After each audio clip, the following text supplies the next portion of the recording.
प्रेम हे आंधळे भास होती खुळे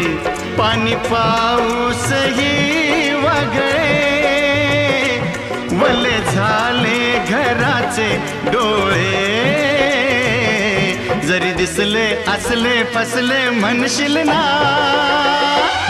शेत हे बहरले पाचू हे पसरले शेत काटे कुठे उर माझ